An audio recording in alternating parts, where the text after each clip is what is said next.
어제 우리 증시 단기 외채 통계 발표로 제2의 외환 위기 리스크가 한층 더 커졌습니다. 반면에 브라질과 인도 쪽의 증시 상황은 계속 개선되고 있습니다. 최근 이 브라질에 투자한 수익률이 무려 30%에 달한다고 하는데요. 이런 현상 어떻게 해석해봐야 될까요? 오늘은 이 문제에 대해 긴급하게 알아보겠습니다. 한국경제신문의 한상춘 논설위원 나와 있습니다. 안녕하십니까? 네, 안녕하십니까? 네, 먼저 오늘 미국 증시부터 점검해봐야 되겠습니다. 어제 FOMC 사록이 예상보다 좀 늦게 발표됐습니다. 그런 가운데 오늘 증시는 이게 좀 소화되는 느낌 아니었습니까? 네, 사실 예정보다 좀 늦게 발표했기 때문에 그 자체가 시장에서 여러 해석을 내놓고 있는데요. 아무래도 그만큼 페드의 고민이 많았던 것이 아닌가 이렇게 보고 있습니다.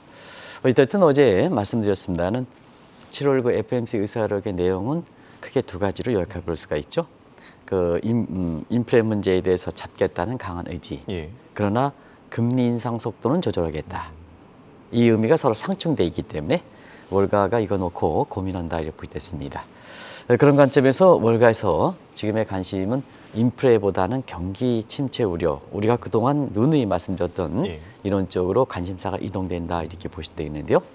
이 또한 페드의 그 고민이 있죠. 페드가 그동안 미국 경제 상황에서 괜찮다 하는데 시간이 가면 갈수록 여러 가지 경제 지표라든가 그다음에 경기 판단 지수를 보면 경기 침체 문제가 더 그렇게 다가가는 모습입니다. 오늘 좀 이제 선행 지수로 발표했습니다는 7월 경기 선행 지수가 사실 그 지난 그 3월 이후서부터 5개월 연속 하락세를 보였지 않습니까? 그렇죠. 그런 과정에서 경기 침체 문제를 더 이렇게 다가갔다 이렇게 보게 됐습니다. 다음 자막 넘겨주시기 바랍니다.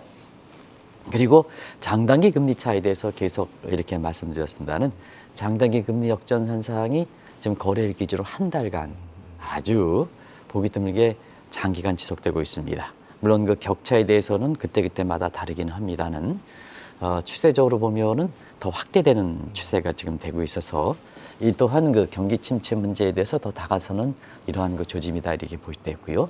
또 한 가지는 연준이 그래도 경기가 괜찮다 하는데 고용 시장에 안정을 들어서 그렇거든요. 그렇지만은 최근에 그 고용과 관련된 지표들이 자꾸 좀 안 좋게 나오고 있습니다. 그래서 연준이 경기가 괜찮다고는 최애 버팀목인 고용 시장도 좀 깨지는 조짐이 이렇게 보이고 있고요.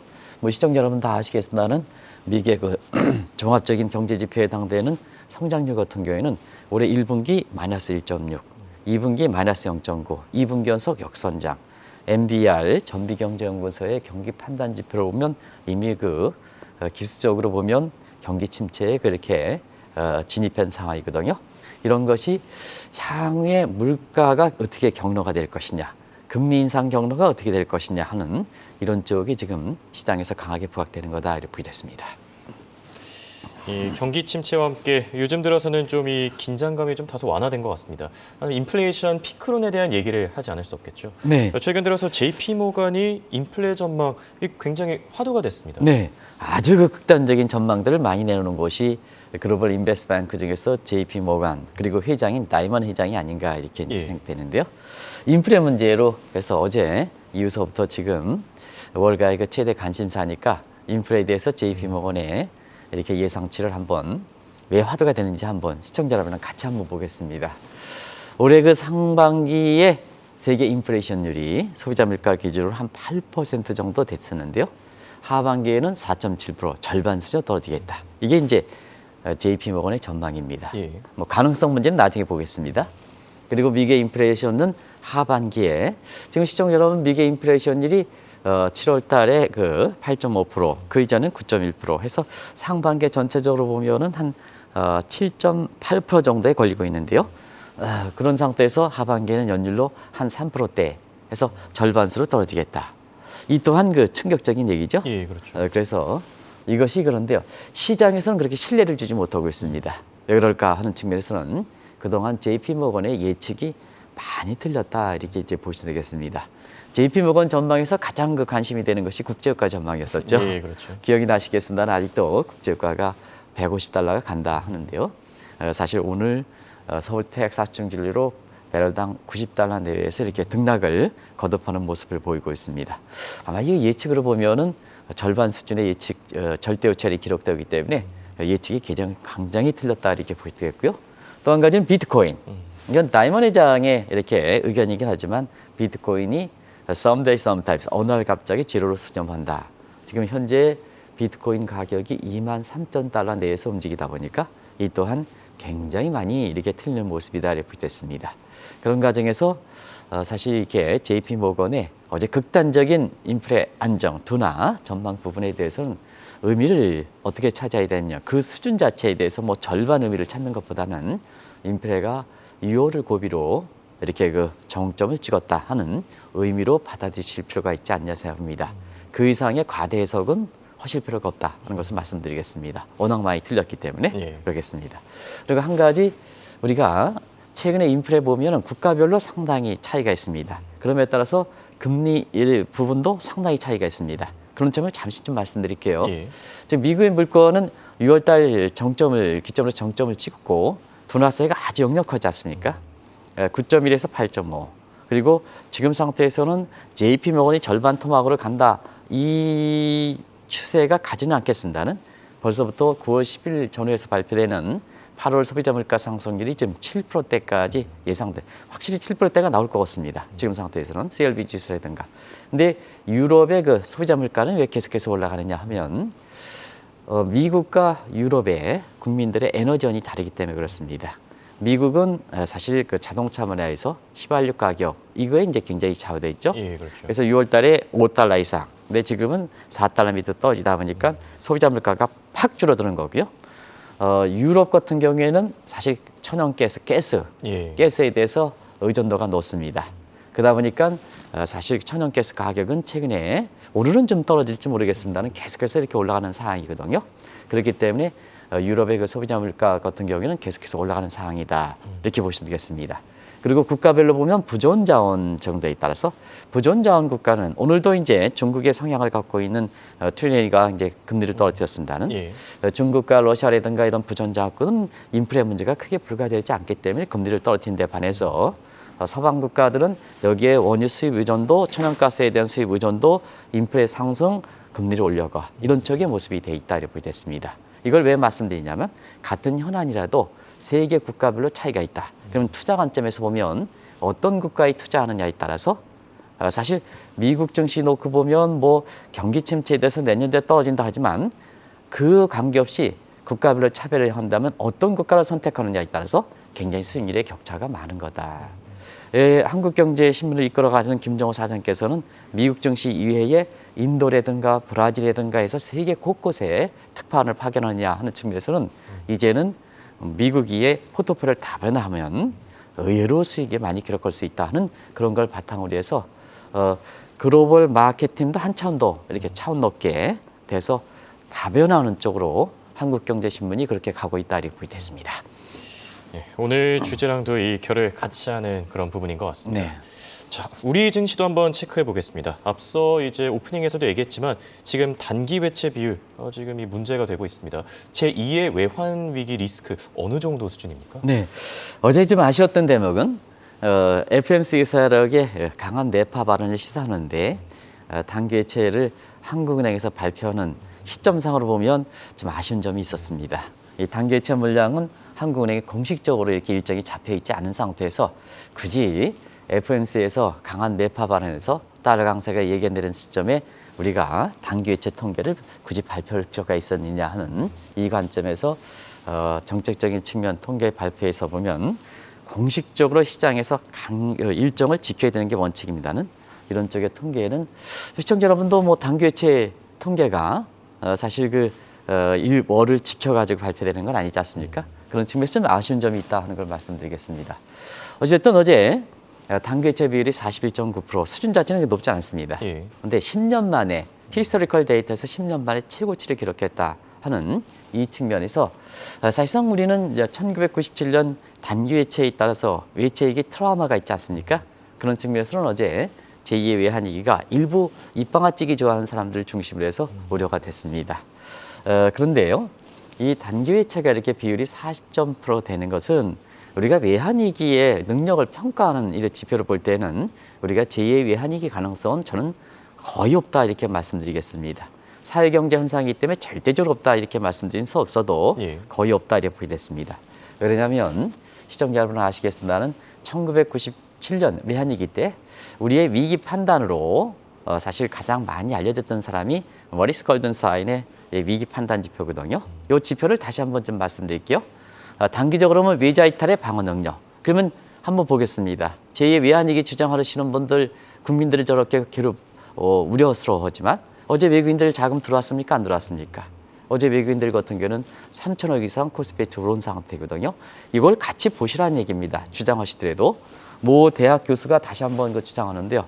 그분은 고질적으로 한국 경제에 대해서 외환위기론을 제시하는 사람인데요. 어제 이거 보면 모리스 골든스타인의 단기적 지표 보면 외자 이탈에 대한 방어 능력이거든요. 어제 미국 자본 들어왔습니다. 그런 과정에서 어제 하루긴 하지만 그런 것을 좀 보실 필요가 있고요.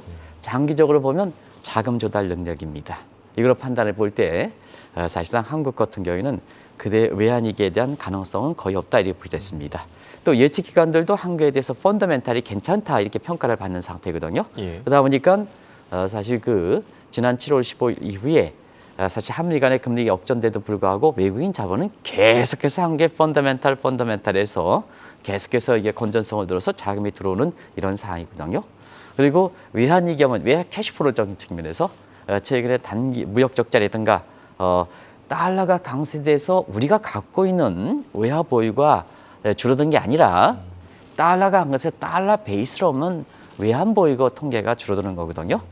그런 관점에 통계적 착시가 있긴 하지만 그래도 절대적인 수준을 보면 한국의 적정 수준보다 최강의 적정 수준은 높기 때문에 이렇게 외환위기에 대한 우려가 어제 갑자기 불거져서 오늘 이 주제는 사실 그동안 말씀드렸던 내용에 대해서 그렇게 기조가 틀리는 건 아닙니다는 예. 어제 갑작스럽게 제2의 외환위기 외채 단기 외채 나오고 환율이 10원 정도 급등하다 보니까 이 문제를 좀 짚어달라 하시는 시청자의 요구사항이었거든요. 그래서 오늘 한번 이걸 다시 간단하게 이렇게 말씀드리겠습니다. 예. 아무래도 미국 증시 위주로 좀 많이 다루다 보니까 이 주제가 더 신선한 것 같습니다. 자, 그렇다면 궁금한 게 유동성도 지금 문제가 없고 외국인 자금도 계속 들어오고 있습니다. 그런데 환율은 왜 10원이나 급등한 겁니까? 7월 15일 이후에 사실 외환시장과 외국인 자본 유출 문제를 한번 보겠습니다. 예. 7월 15일 이후에 한미 간의 금리 역전이 기준금리이긴 하지만 역전됐던 상황이지 않습니까? 그렇죠. 많은 사람이 외국 자본의 한미 금리 역전에 따라서 위탈을 하지만 그 이후에 외국 자본이 2조 5천억 정도 들어오고 어제는 3천억 정도 들어온 사이거든요. 그런 과정에서는 외국인 자금은 계속해서 들어왔는데 환율은 올라갔지 않습니까? 그럼 외국인 자본이 들어오면 시청자 여러분께서 환율이 좀 떨어져야 되는데 예. 왜 이렇게 올라갔을까? 그 측면은 바로 이 요인입니다. 지금의 원달러 환율이 이렇게 올라가는 요인은 외국인보다도 내국인이 한국인이 되겠죠. 예. 한국인이 강달러에 베팅하는 이런 모습이 주요 요인이다 이렇게 보게 됐습니다. 그리고 국민연금이 해외 주식 투자 같은 이런 쪽에 사실 국민의 노후를 위해서 하는 자금들을 단기적으로 수익률을 맞추겠다 해서 해외 투자하는 과정에서 이렇게 달러 수요가 증대되는 측면이 있다 이렇게 보시게 됐습니다. 그런 것이 이제 큰 요인이다. 그럼 어제 같은 경우를 특정으로 이제 볼게요. 어제는 4가지 요인이 오늘 이제 환율 추세라든가를 보실 때 어제 특수한 요인을 한번 보도록 하겠습니다. 어제 이렇게 환율이 10원 정도 급등했을까? 이건 일종의 이것은 불규칙적인 요인. 우리가 이제 통계에서 보면 이렇게 설명되지 않는 변수에 의해서 것을 잔차요인이라고 하는데요. 잔차요인이 강했다 이렇게 보게 됐습니다. 그래서 4가지 요인이 겹쳤다. 그거 한번 보겠습니다. 일단 FOMC 의사락의 매파 성향 발언, 예. 달러 강세를 붙이기 위해서 원달러 환율을 올리겠죠.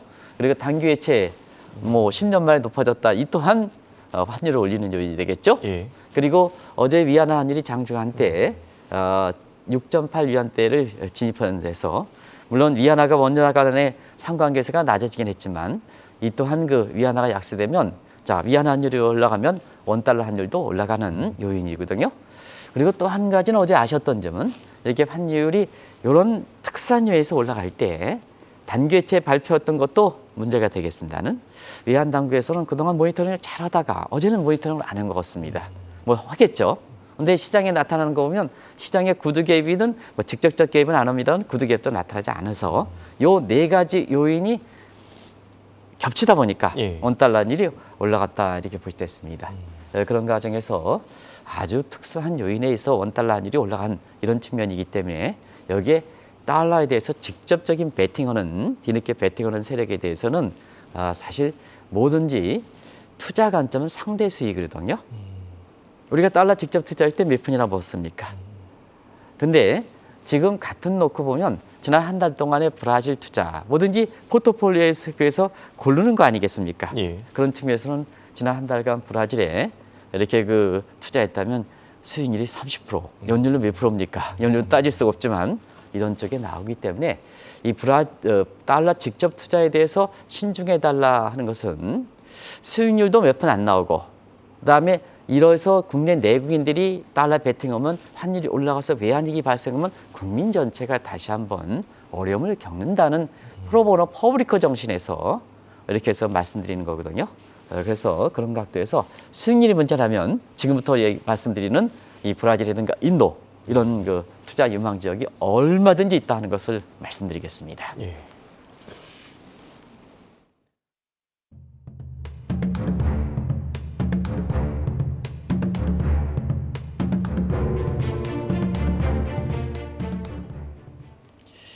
방금 말씀해주신 이 수익률 30% 삼바 투자자들이겠죠. 사실 저희 MZ 세대한테는 삼바라고 하면은 삼성바이오로직스가 좀 익숙하긴 합니다. 요즘은 삼성바이오로직스 이재용 부회장의 이렇게 복권과 함께 상당히 삼성그룹주가 어제도 삼성전자 주가가 전체적으로 코스피를 떠받치는 모습을 보이죠. 예. 그래서 젊은 분들한테는 삼바하면 삼성바이오로직스를 좀 알고 있습니다는. 예. 뒤쪽에 우리 정영근 PD가 오랜만에 이렇게 돌아오셔가지고 뒤쪽 배경화면에 오늘 브라질을 다루냐면 브라질이 10월 2일 날 대선 과정에서 공식적인 선거 일정이 본격적으로 이틀 전서부터 시작되거든요. 요 옆쪽에 아마 익숙하신 인물이 있을 겁니다. 룰라 대통령, 전 대통령이거든요. 이때부터 브라질 투자하면 삼바라는 얘기가 나왔습니다. 우리나라에서는 삼성바이오로직스를 삼바라 이렇게 얘기하죠. 예. 그런 관점에서 아까 홍 앵커께서 삼성바이오로직스는 삼바라고 이렇게 얘기하고 브라질의 삼바는 삼바라 얘기하라. 이렇게 예, 탱고 라틴 이런 관점에서 예. 삼바 이렇게 얘기한 그런 게 아주 인상 깊은 그런 모습입니다. 사실 브라질의 투자에 대해서는 올해 들어서 아마 3차례 걸쳐서 방송했던 내용들이 있어요. 예. 그 내용을 이렇게 보면 올해 1월 3일 날 올해 일정들을 쭉 점검할 때 10월에는 사실 브라질 대선이 투자 관점에서 유효실 필요가 있다는 이런 측면에서 올해 1월 초에 1월 2일 날 3일 날 방송했던 예. 것 같아요. 그다음에 우크라이나 전쟁 터지기 전에는 2월 20일 날은 우크라이나 러시아 전쟁이 터졌을 때는 가장 강력하게 투자 유망 국가로 기억이 나시겠지만 브라질을 권유했습니다. 그리고 4월 7일에는 성과적인 측면에서는 트리플 크라운을 달성했다 하는 측면에서 그때 트리플 크라운은 글로벌 테마 ETF 중에서 브라질과 관련된 대형 ETF 같은 거, 그 다음에 브라질 펀드, 옛날에 얘기했던 펀드, 적립 펀드 그런 펀드, 예. 그리고 개별 종목 투자. 이게 이제 여기에서 3가지 성과를 나는 것을 트리플 크라운이라 하는데요. 그때 수익이 많이 났습니다. 그래서 단기적인 측면에서는 수익이 많이 났기 때문에 차익을 실현을 권유했지만 그러나 중장기적으로 보면 계속해서 좋아진다. 신흥국들은 이렇게 기복이 있기 때문에 기복이 때 그러나 중장기적으로는 계속해서 좋아진다 하는데요. 자, 7월 저도 깜짝 놀랐습니다. 우리가 단기적인 이렇게 보면 7월 15일이 국내 시장에선 상당히 전환점이 이렇게 되는 이런 시점이었는데요. 왜 그러냐면 시청자 여러분 6월 달 미국의 소비자 물가 상승률이 7월 10일 전에서 발표됐고 이런 것이 7월 15일 이후서부터 하나의 시장의 전환점이 됐었던 상황이거든요. 예. 그런 관점에서는 7월 15일을 하반기에 재테크의 하나의 전환점으로 해서 그 기준점으로 해서 지금까지 보면 브라질의 대형 펀드, 대형 업종 위주의 펀드 수익률은 한 달 만에 30%를 기록하고 있습니다. 자, 어떻게 수익률이 이렇게 30%냐? 한 달입니다. 이 연이 아닙니다. 브라질의 보바스쿠 주가가 지난 한 달간 20%를 오늘도 올랐습니다. 20% 급등했습니다. 그리고 브라질 투자는 달러 베이스 투자이기 때문에 원달러율이 그 이후에 한 달 동안에 한 7% 정도 올랐거든요. 그러면 헤아라는 원화에 대해서 그만큼 강세가 됐다는 얘기죠. 그럼 브라질 투자했을 때는 그만큼 한 차익이 되는 거죠. 자, 그러다 보니까 주식형 상품 같은 경우에는 주가 상승률 20%에 한 차익 7% 하면 27%다. 근데 대형 펀드들 같은 경우는 대형 업종 같은 주가 상승률이 평균 보바스지가 더 많이 올라갔거든요. 그래서 30%가 나오는 거다 이렇게 보겠습니다. 자, 그렇다면 투자자분들이 가장 궁금해할 부분입니다. 과연 이 투자를 계속하는 게 유망할지, 어느 정도까지 가야 될지. 지금 그 중장기적으로 보면 브릭스가 변화되는 모습을 보인다. 우리가 2000년 뉴 밀레니엄 시대에 이 브릭스라는 용어가 골드만삭스 회장이 처음 얘기했을 때 이때에는 사실은 그 브라질, 중국, 러시아, 인도 그다음에 스몰 S가 라지 S로 바뀐 건 남아공까지 포함했던 거거든요.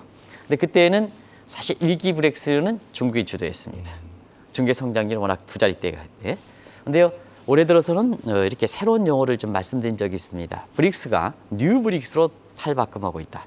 뉴 브릭스는 뭐냐? 결과적으로 보면 중국보다도 브라질과 인도가 주도한다는 입장을 말씀드렸습니다. 그런 과정에서 핵심적인 국가에서 향후에 그 계속해서 브라질의 국채, 브라질의 주형 상품, 브라질의 글로벌 테마 ETF 같은 것을 계속 투자하느냐 하는 측면에서 보면 아무래도 단기적으로 놓고 본다면 10월 달에 있는 대선이 결정이 되지 않겠느냐. 왜냐? 그 위에 브라질의 대권을 갖고 있기 때문에 경제정책이라든가 이런 측면에서 사실 투자에서 보면 굉장히 중요한 요인이거든요. 예. 지금 그 두 분께서 이렇게 두 분만 했습니다. 그러나 이틀 전에 출발했던 브라질의 그 선거관리소에 공식적으로 등록한 후보만 하더니 12명입니다. 많죠? 예. 후보 등록 전에 다 정당별로 조정이 돼서 그러면 12명입니다. 그만큼 지금의 현직 대통령인 보소나로가 중남미의 트럼프, 브라질의 트럼프에서 그다음에 코로나 대응이라든가 이런 게 굉장히 미숙해서 저렇게 난립하는 거다 이렇게 됐습니다.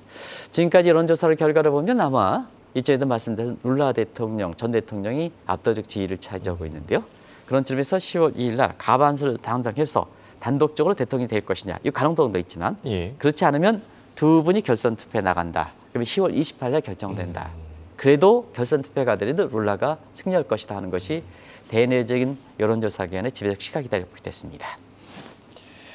자, 그럼 이제 브라질을 점검해봤으니 인도 쪽도 체크해봐야 되겠죠. 인도, 최근 들어서 중국을 앞지를 것이다. 이런 긍정적인 전망도 나오고 있습니다. 많이 나오죠. 이제는 그게 긍정적 시각이 어느 정도 고착화되는 것 같습니다. 수익적인 측면에서는 브라질과 함께 인도는 좀 중장기로 보십사 하는 점을 말씀드렸습니다. 그래서 인도의 그 펀드의 적립식을 얻을 때는 지난 5년 동안 계속해서 끌고 갔으면 수익률이 100% 정도 근접하는 모습이다. 이렇게 보시면 되겠습니다. 왜 이렇게 인도가 잘 나가냐면 일단 인도의 지금의 성장 모델은 구자라트 성장 모델이거든요. 인도의 그 27개 주 중에서 파키스탄과 인도의 분쟁 지역에 모디가 그때 주총리 맡으면서 그때 성장률 2자 이상 끌었던 그것이 바탕이 돼서 인도라는 카스트 제도에서 사실 야당의 아주 이름도 모르는 사람이 사실 그 대통령 총리로가 됐던 데거든요. 그래서 그 모델이 인도의 성장 모델이 지금 어느 정도 정착되고 있다.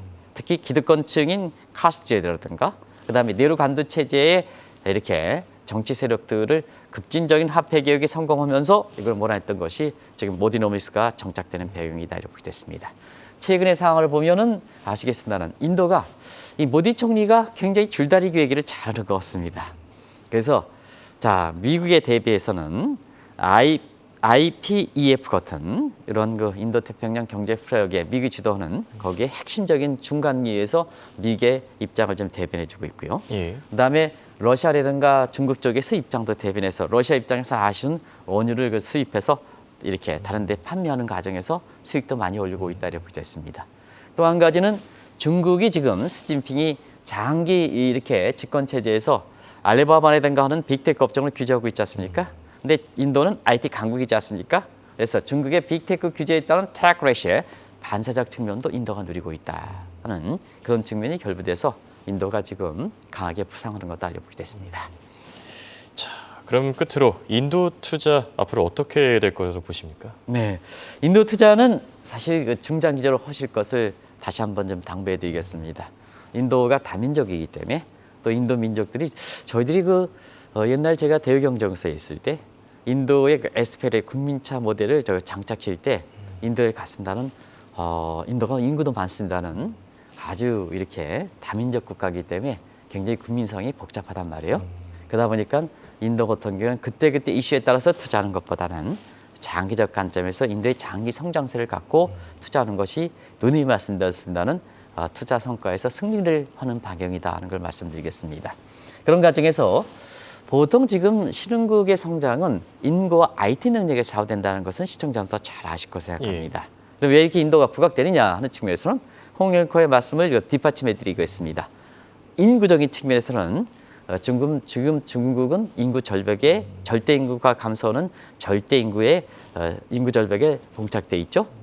그러나 위스콘신이라든가 이런 그 미국의 연구소 보면 절대 인구가 인도가 이미 중국을 제쳤다 하는 이 시각이 나오는 상태거든요.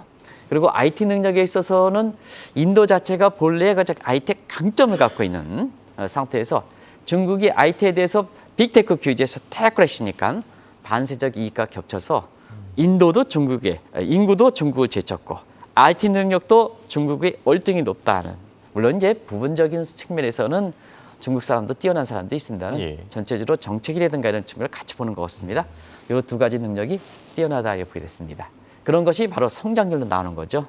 이미 인도의 성장률은 중국을 제쳤죠.